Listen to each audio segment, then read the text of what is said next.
కరుణ గురియు మనసు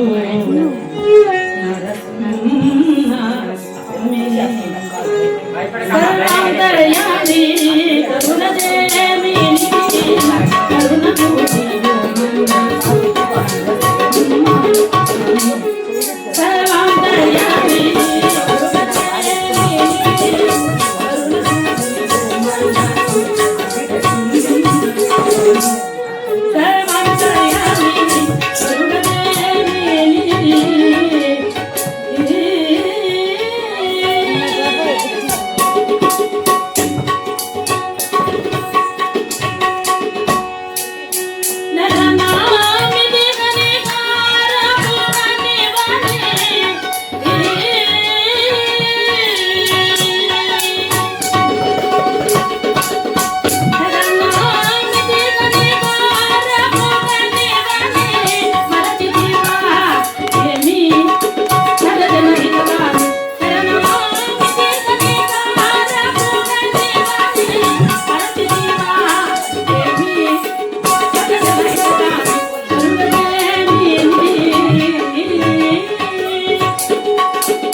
భక్త మహర్షులకు పెద్దలకు గురుతుల్యులకు ఎంతో మంది పండితులు ఆశ్రయించినటువంటి ఈ సభకు హృదయపూర్వకంగా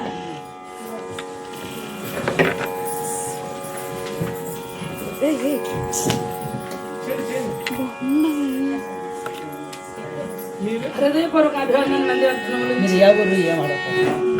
ఈనాడు కథాగానం పెద్దలారా, నా పేరు ఉషారాణి భాగవతాన్ని అండి. నేను తిరుపతి వాస్తవ్యురాలను. కపిలేశ్వరపురం శ్రీ సర్వారాయ హరికథా పాఠశాలలో విద్యాభ్యాసం చేసి ఇక్కడ మన తిరుపతిలో ఎంతో పేరు ప్రఖ్యాతలు వహించి దేశ విదేశాల్లో కథాగానాలు చేసి ఎంతో మంది విశేషమైనటువంటి గౌరవ మర్యాదలు అందుకున్న మా గురువు గారు శ్రీమతి జయంతి సావిత్రి మేడం గారు, వారి ముందు కథాగానం చేయడం, ఇక్కడ చేసినటువంటి పెద్దల ముందు కథాగానం చేయడం నా పూర్వజన్మ సుకృతంగా భావిస్తూ ఈనాడు కథాగానం చేస్తున్నాం. భక్తులారా, ఈ పవిత్రమైనటువంటి ఈ కొలది సమయంలో నాకు ఇచ్చినటువంటి ఈ సమయంలో భజనం భవబీజానా అజనం సర్వ సంపద తర్జనం యమదూతానా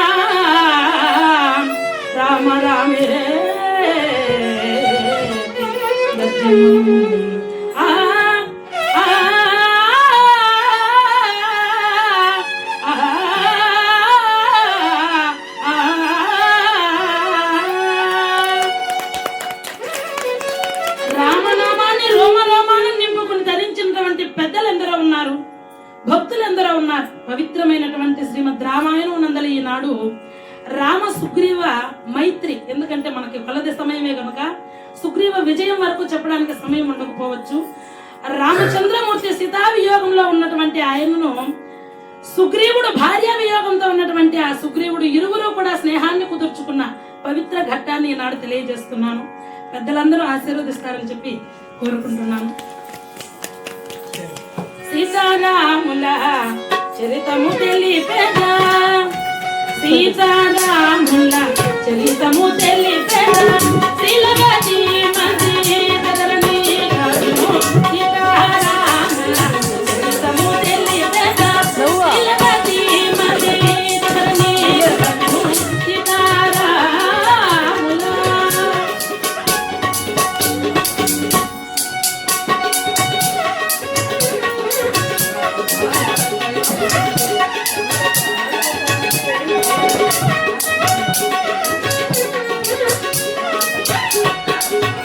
ఇది విధుడు రాముడతని సతి, ఇది విధుడు రాముడతని సతి, మాత సుమ పతురతలాగల్ల.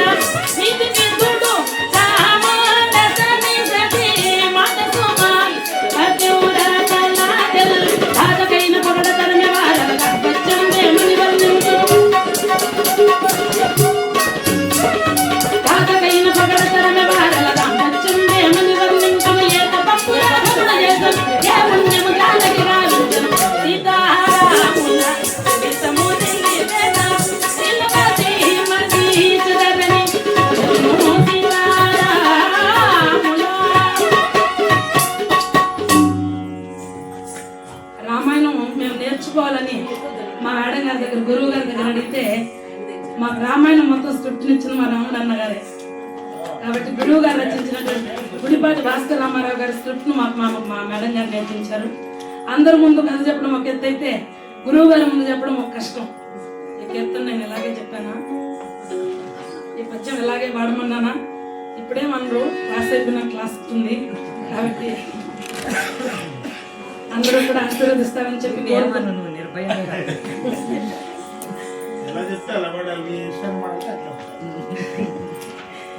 కాబట్టి పెద్దలందరూ ఆశీర్వదిస్తారని చెప్పి కోరుకుంటూ భక్తులారా, దశరథ మహారాజు గారి వరపుత్రులైనటువంటి రామలక్ష్మణులు ఇరువురు సీతామ్మ వారితో కలిసి 14 సంవత్సరాల వనవాసానికి వచ్చినటువంటి సమయంలో మాయల మారి అయినటువంటి లంకిని ఈ యొక్క మారీచుని మాయలేడు రూపంలో వచ్చి మారీచుడు సీతామ్మ వారి మనస్సును తెలింపజేయగా అది నిజమైన బంగారు లేడి అని భ్రమించినటువంటి అమ్మవారు, స్వామి ఆ లేడి నాకు కావాలని కోరుకున్న కారణం చేత వివాహమైన దగ్గర నుంచి ఏది నన్ను కోరినటువంటి నా భార్య ఈ రోజు ఈ లేడి పిల్లని కోరుకున్నది. లక్ష్మణ, నేను వచ్చేంత వరకు మీ వదిన గారిని జాగ్రత్త అని చెప్పి ఆ లేడి పిల్ల తీసుకురావాలని చెప్పి ఆయన వెళ్ళారు.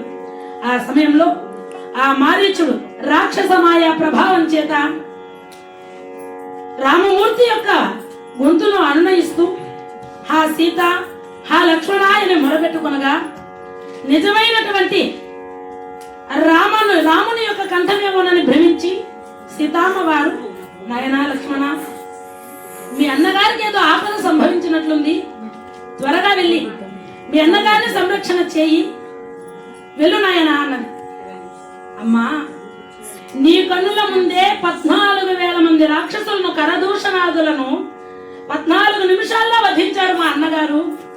ఆయన శౌర్య ధైర్య పరాక్రమోపేతాలను చూసి కూడా మా అన్నకు ఆపద వాటిల్లిందని భ్రమిస్తున్నావా? ఇదేదో రాక్షస మాయ, దయచేసి నీవు ప్రశాంతంగా ఉండు తల్లి అన్నాడు. లక్ష్మణ, నా పైన ఏదో చెడుద్దేశము ఉంది కనుకనే ఆ దురుద్దేశము చేత ఈ రోజు నీవు వెళ్ళనంటున్నావు. త్వరగా వెళ్ళు. ఒకవేళ నా భర్తకి ఏదైనా జరిగితే మరణాన్నైనా నేను ఆశ్రయిస్తానేమో గాని నీ పాలు కాను అన్నది. అనగానే ఆ మాటలు విని హరిహరి, ఎంత మాట వినవలసి వచ్చిందమ్మా, ఒక తల్లి కొడుకుతో అనవలసిన మాట ఏనా? అలాగే పెడతాను తల్లి, నేను వచ్చేంత వరకు ఈ గీతను దాటవద్దని ఆయన అక్కడి నుంచి బయలుదేరి లక్ష్మణ రేఖను గీసి బయలుదేరారు. అట్లా బయలుదేరి ఆ అరణ్యంలో అలా వెళ్ళగానే రావణాసురుడు మాయాజంగమ రూపంలో అక్కడికి వచ్చి అమ్మవారిని అపహరించి తీసుకెళ్లిపోతున్నాడు.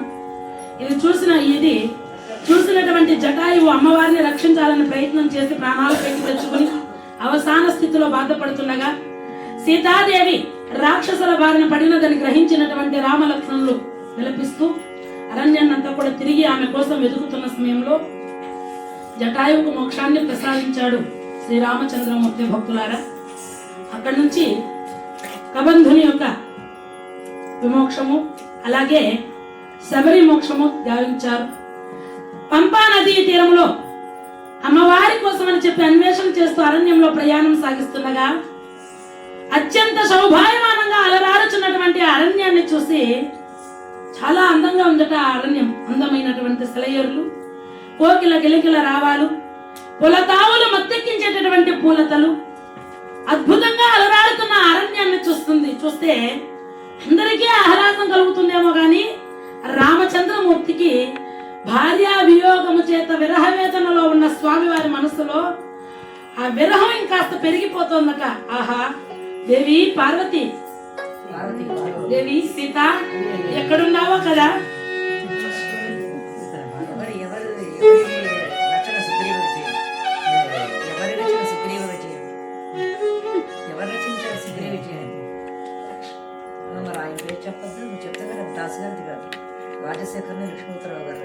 రాజశేఖర్ని లక్ష్మీపతిరావు గారి యొక్క గురువు గారు ఎంతో మందికి విద్యాబోధన చేసిన వారిదే ఈ యొక్క హరికథ రచించినటువంటి వారు, బోధించిన వారు శ్రీమతి జయశ్రీ గారు, మా గురువు గారు.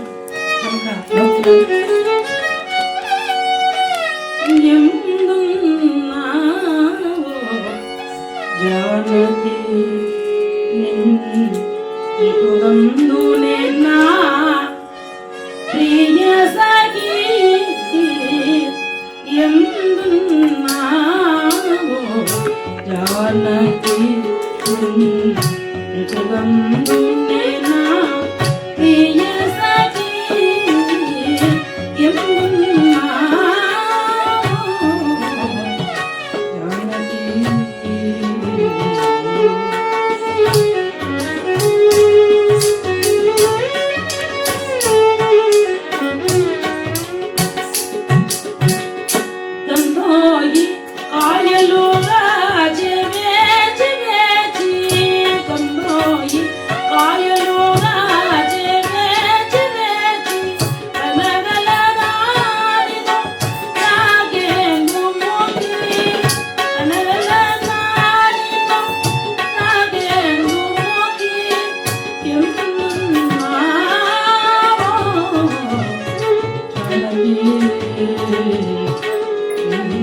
జానకి జగందునేనా ప్రియ సఖీ ఎందున్నావో జానకి.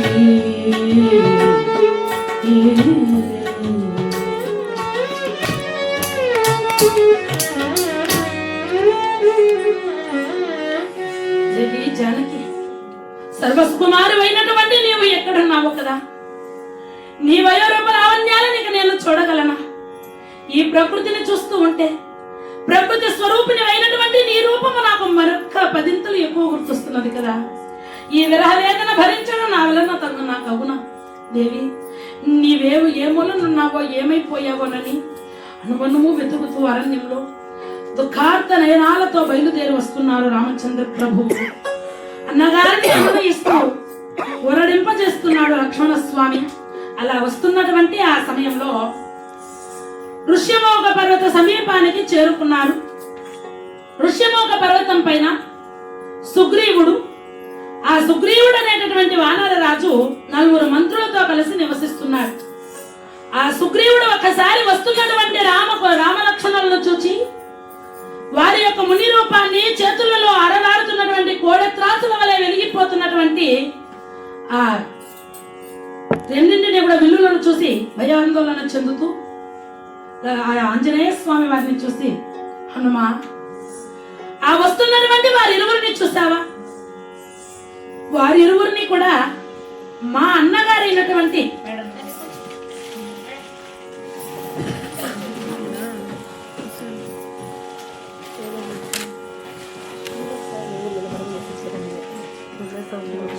వాలి నన్ను చంపమని ఇక్కడికి పంపించాడు కాబోలు. ఈ ఋషమోక పర్వతం పైకి ఆయన రాలేడు కనుక నన్ను చంపడం కోసమే ఈ ఇద్దరిని దూతల్ని పంపించినట్టున్నాడు. నాకు ఆయువు మూడిపోయినది కాబోలు. వారి చేతుల్లో ఉన్నటువంటి ఆ కోదండములను చూస్తూ ఉంటే చాలా భయంగా ఉంది హనుమా అనేసరికి ఆ మాట విని హనుమంతుల వారంటారట, మహారాజా, మీరు భయపడవలసిన పని లేదు. కపట పుజాడ సుంతయోగానగరాదు, కపట పుజాడ సుంతయోగానగరాదు, సుహృత వేషము నృపకుల రాజశంభు నరనాథుల తేజము, నృపకుల వేషము నరనాథుల తేజము ఇవరు తపన తనూజా భీతిలక తద్యమెరుంగననో పంపుమా, భీతిలక తద్యమెరుంగననో పంపుమా.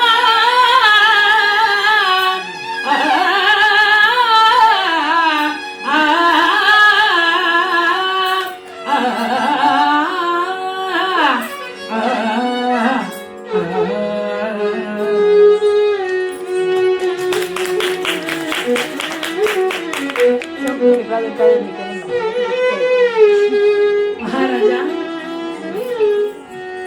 మీరు భీతివలసిన పని లేదు. వారిరువురిని చూస్తూ ఉంటే ఇతరులకు ఉపకారము చేసేవారిగా కనబడుతున్నారే కానీ అపకారము చేయు వారిలాగా నాకు అనిపించడం లేదు. నృపకుల రాజసమ్ము ప్రజలను పరిపాలింపజేయగలిగినటువంటి దేదీప్యమానమైన దివ్య తేజము వారి మోములో పట్టుచున్నట్లు కనబడుతున్నది. వారి చేతులలో అలరాడుతున్నటువంటి ఆ కోదండములు పాపాత్మలను శిక్షించి ధర్మాత్మలను రక్షించేటటువంటి ధర్మదండముల్లాగా నాకు అనిపిస్తున్నాయి. నీవు భీతిల్లి ఆందోళన చెంది భయపడవలసిన పని లేదు. ఈ భయము ఆందోళన అనవసరం. మీకు అనుమతి అయితే నేను వెళ్ళి వారితో మాట్లాడి వారి వివరాలు ఏమిటో తెలుసుకుని వస్తానని అక్కడి నుంచి హనుమంతుల వారు ఆ మాట చెప్పేసరికి అలాగే వెళ్ళిరా హనుమ అనగా ఆనందంగా బయలుదేరి అక్కడి నుంచి రామలక్ష్మణుల దగ్గరకు వస్తున్నారట.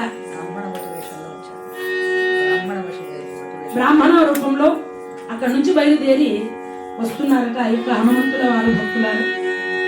సమజ వలదసరా నీ పద సారసములనే భజయా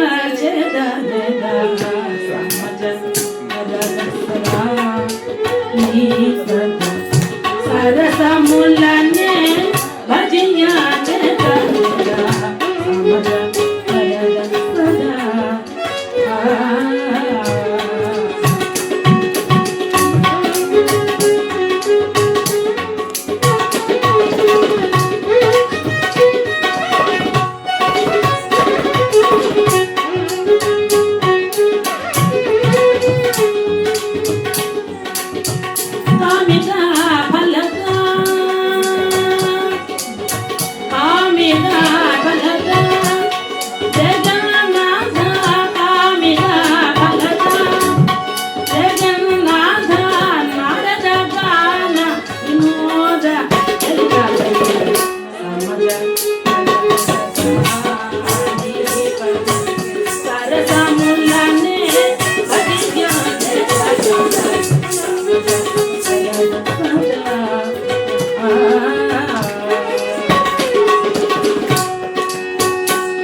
మహర్షులారా, ఆ ప్రకారముగా బయలుదేరి బ్రాహ్మణ బ్రహ్మచారి రూపంలో అక్కడికి వచ్చినటువంటి ఆంజనేయ స్వామి వారు రామలక్ష్మణుల ఇరువురిని చూసి సూర్య చంద్రుల వలె వెలిగిపోతున్న వాళ్ళ తేజస్సు కబురు పడుతూ వీరు సామాన్యమైనటువంటి వారు కాదని మనసులో భావించి వారిని చూసి వారికి నమస్కరించి అంటాడట, స్వామి ఎవరు మీరు? రాజజన్మములు రాజులు సన్ముని రాజవేదములు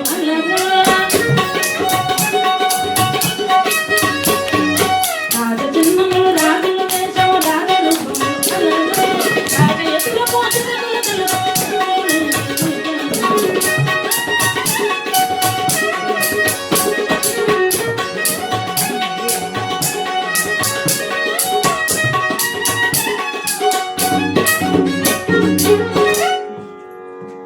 అద్భుతమైనటువంటి రాజ తేజస్సు మీ ముఖంలో అలరాడుతున్నది. నారచీరలు ధరించారు, చేతిలో కోదండాలు పట్టుకున్నారు. మీరెవరు? తపస్సు చేసుకునే ముని పొంగువలకు ఆయుధాలతో పెద్దగా పని ఉండదు కదా, తమరి వివరాలు మాకు తెలియజేయండి అనేసరికి ఆశ్చర్యపోయారట రామచంద్రమూర్తి. లక్ష్మణ, వచ్చినటువంటి వాడు సామాన్యుడు కాదు. మాట్లాడుతూ ఉంటే ఆయన యొక్క వాక్కులో 4 వేదాలు పరిగెడుతున్నాయి. అకారాలు వికారాలు లేవు. అద్భుతంగా ప్రసంగిస్తున్నాడు కనుక అతని దగ్గర జాగ్రత్తగా మాట్లాడాలి సుమా అనేసరికి అలాగే అన్నయ్య అని చెప్పి అప్పుడు ఈ లక్ష్మణ స్వామి చెబుతాడట, అయ్యరా హనుమా, నిగమములే తెలియగానే రఘువీరుని మహిమ వినుమా హనుమ నిగమములే తెలియగానే రఘువీరుని మహిమ వినుమా హనుమ నిగమములే తెలియగానే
నిగమములే ఎరుగనటువంటి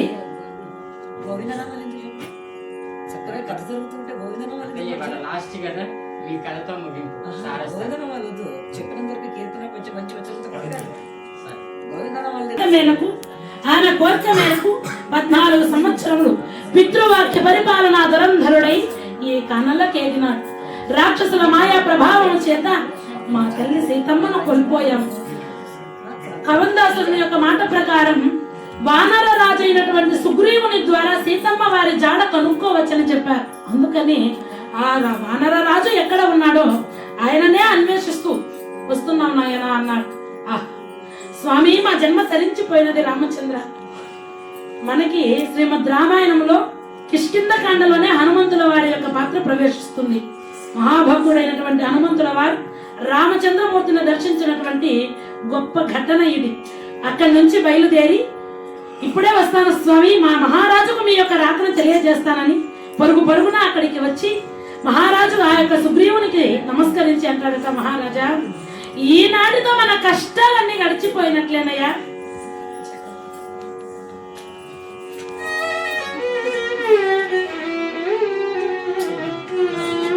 మన పుణ్యము పండినే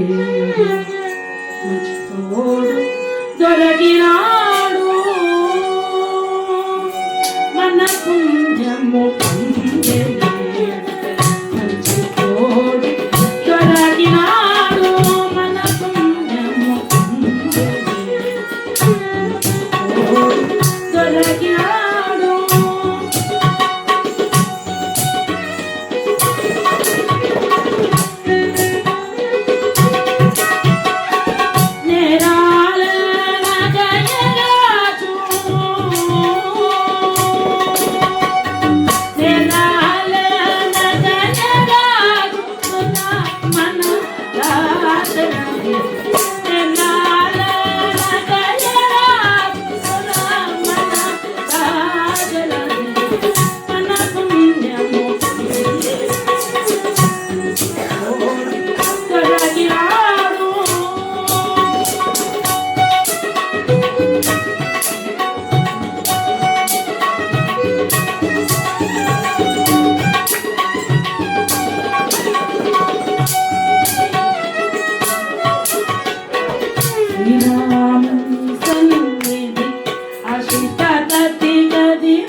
మహారాజా మన కష్టాలన్నీ గడిచి గట్టెక్కాయి. నేరాలనేటివి ఎంచినటువంటి మహానుభావుడు, ఆశ్రిత జన వత్సలుడు, శరణన్న వారిని కాచి రక్షించే కరుణా సముద్రుడు శ్రీరామచంద్రుడు. ఆ రామచంద్రమూర్తి మన కోసం అన్వేషించడం మన అదృష్టం. ఆడబోయిన తీర్థం ఎదురైనట్లు ఆ స్వామి వారే ఇక్కడికి వెంచేస్తారనగా హనుమ ఇక నేల ఆలస్యం, త్వరగా ఆ స్వామిని ఇక్కడికి తీసుకురమ్మనేసరికి హనుమంతుల వారు అక్కడికి వెళ్లి రామలక్ష్మణులు ఇరువురిని కూడా వారి భుజాలపై ఎక్కించుకుని తీసుకుని వచ్చి సుగ్రీవుల వారి దగ్గర విడిచిపెట్టారు.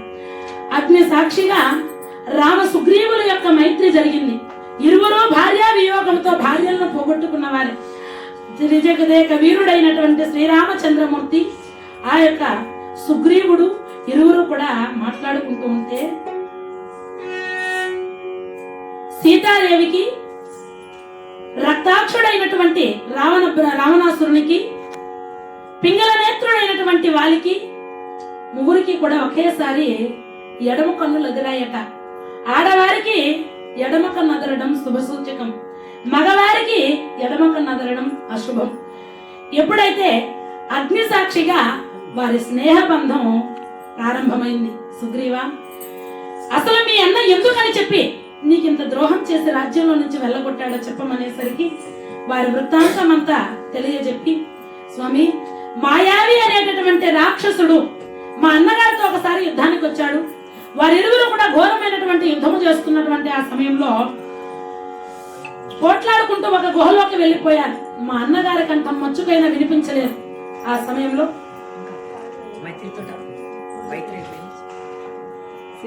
ఇంతవరకు కూడా నాకు అవకాశం ఇచ్చిన పెద్దలందరికీ నమస్కరిస్తూ ఎన్ని భారతాలు చెప్పినా ఎన్ని కథలు చెప్పినా ఇక్కడ చెప్పడానికి చాలా భయం. పెద్దలందరూ తప్పులు ఏమైనా ఉంటే మన్నించవలసిందిగా కోరుకుంటూ సెలవు తీసుకుంటాను.